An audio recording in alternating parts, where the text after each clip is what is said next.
Humans of the cardboard, let's do this again. Sorry about the video with no audio. Yeah, it's my fault for not checking, but to be fair, I woke up like 15 minutes prior to that just because I saw there was news and then had to jump on a video. And also the last like 15 times I made a video, I've checked and it didn't have any problem with audio. So love that. Like the one day I don't check, but it is what it is. That's how life works. Let's get into this thing. We've got premium pack reveals. We've got 7 brand new cards, including some white like fish support, a brand new like I guess it's sort of like Red Dragon Archfiend support, and then like some toy soldier cards. Some really cool stuff. Let's start off with the white cards here. The first one here is White Circle Reef. Normal spell card. This card has 2 hard ones per turn effects. First effect reads: target one fish monster you control as cost. Destroy that fish monster, and if you do, add 1 monster with the same name from your deck to your hand. Or, if you controlled a fish synchro when you activated this card, you can actually special summon it instead. Kind of interesting. You know, that's cool. Second effect also lets you banish this card from your graveyard to target 2 fish monsters with the same name. Put 1 on the bottom of the deck and special the other. So I like that you're able to get a body back off of this.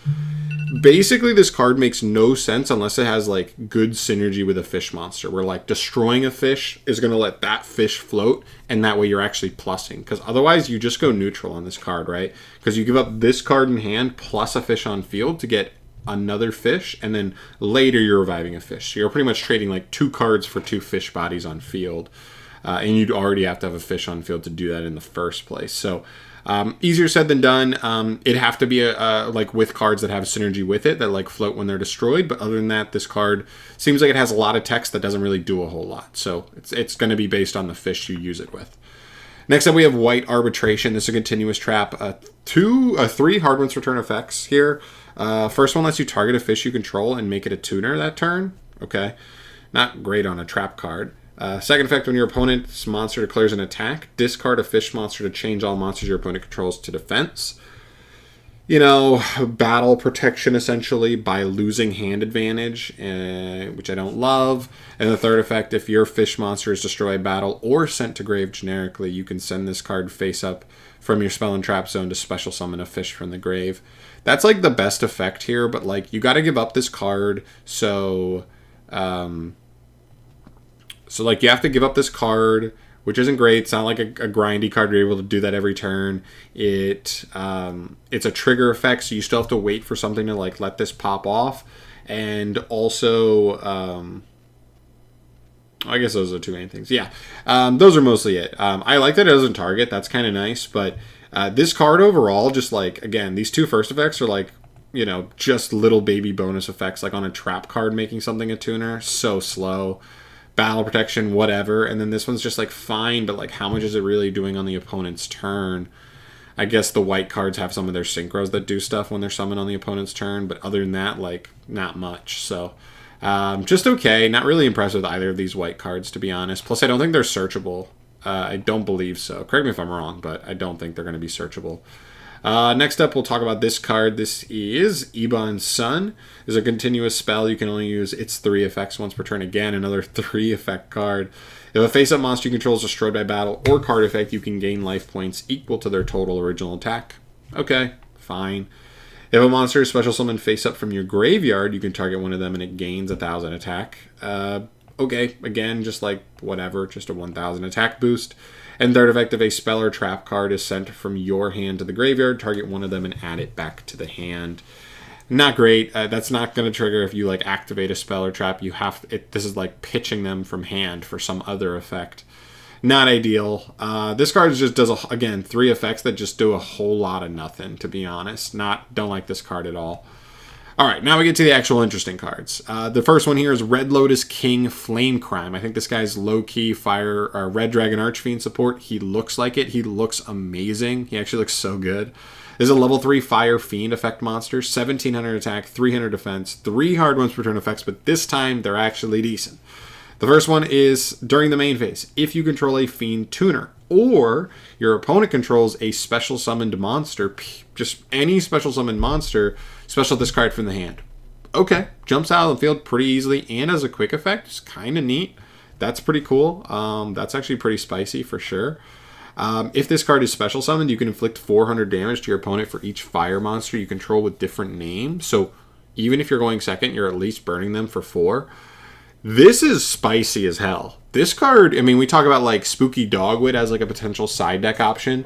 This card's kind of crazy because it's like a generic extender that if you go second and like you're going into time, this gives you a way to like potentially pull this card and give you a body going into your next turn while also burning your opponent for 400. Now, you have to be weary that like if your opponent plays like Tactics or Thrust, that like you're really giving them a way to just like blow you away. But this is an interesting card, and I think it's even more interesting if like maybe you're already playing this in Red Dragon Archfiend.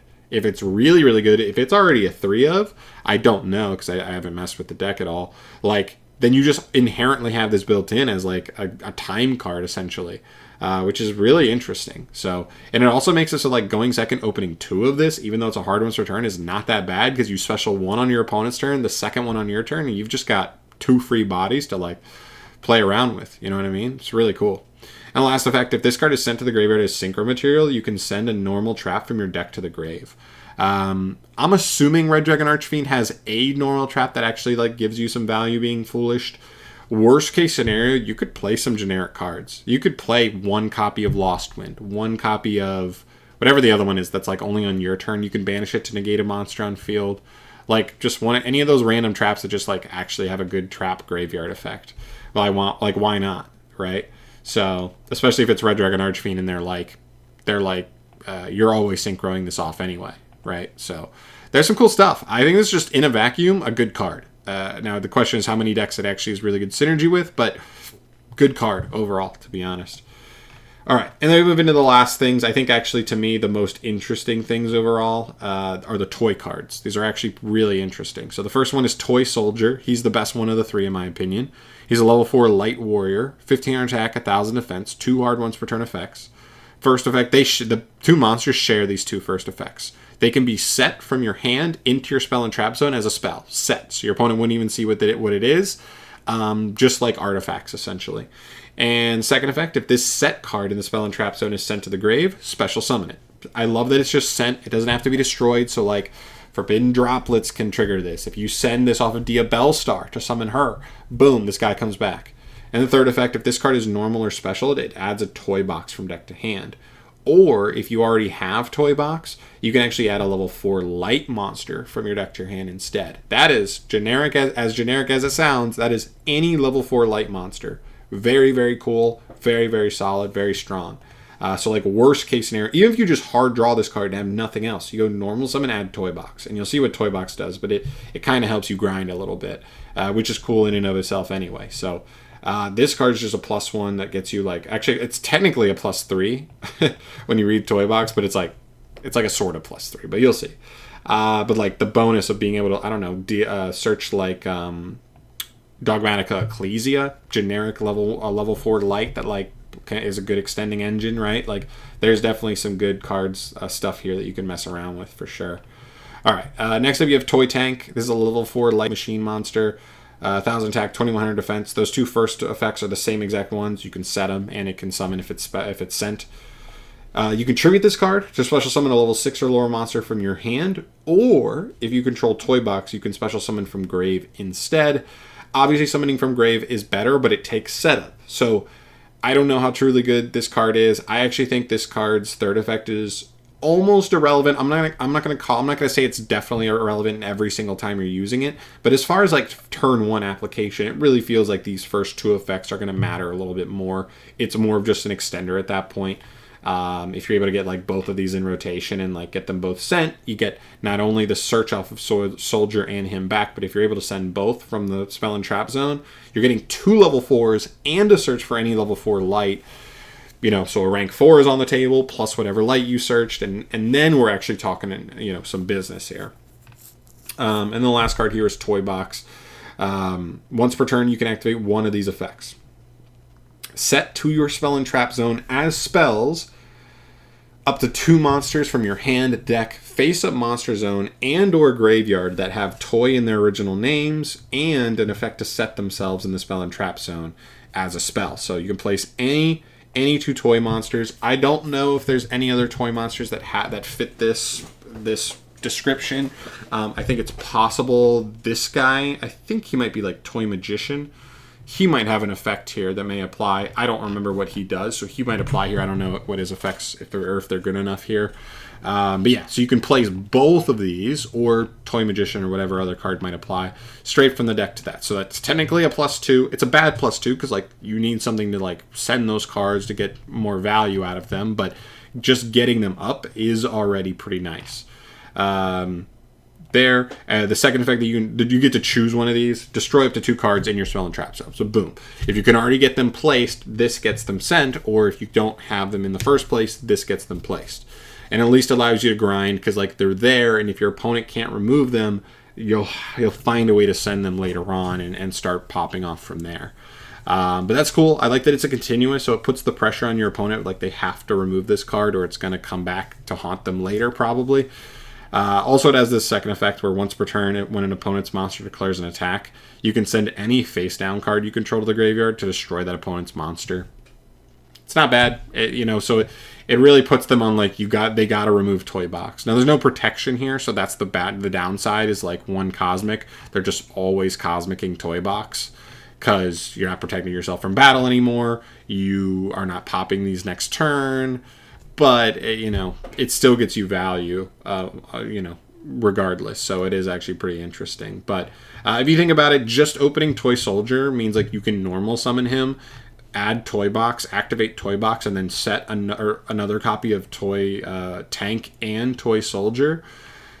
Now, that doesn't do enough on its own. It would have been really nice if, like, one of them had an effect, one of the monsters had an effect to, like, pop your cards, but either way, it's still pretty nice. I wish Toy Soldier searched like a toy card, because like that way, if you opened him plus like Toy Box, you'd be able to like search tank, set tank, pop tank with Toy Box to summon it, and then you've got like 2 level 4s at the very least, and then it just give you a little more flexibility to like make some roundabout plays. But either way, it's a pretty good advantage engine. You just need to combine it with something that like can consistently get your own cards sent to grave pretty generically.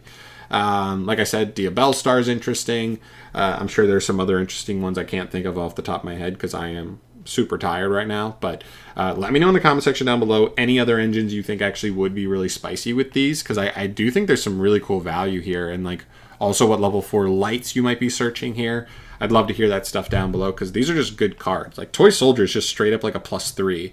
It's a bad +3, like I said, but if you combine it with any other engine that lets you send your own cards, you will plus like crazy and spam the board like crazy. So let me know your thoughts down below on that stuff. I'd love to hear where you guys land on these, but I'm out of here for tonight. To me, the big winners were the toy cards. I think they're cool, and I think this guy too, Red Lotus King, very, very cool card as well.